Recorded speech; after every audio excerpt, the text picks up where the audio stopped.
And after more than a decade, hiwalay na ang real-life couple na sina Catherine Bernardo at Daniel Padilla. Kinumpirma yan mismo ng Kathniel sa magkahiwalay na Instagram posts.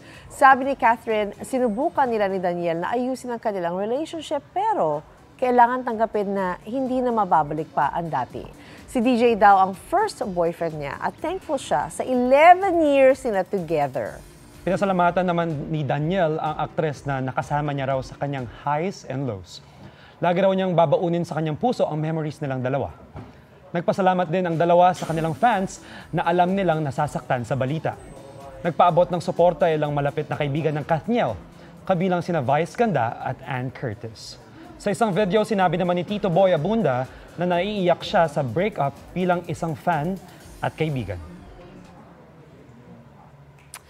Mauna ka sa mga balita. Bisitahin at mag-subscribe sa GMA Integrated News sa YouTube. Sa mga kapuso abroad, samahan nyo kami sa GMA Pinoy TV at sa www.gmanews.tv.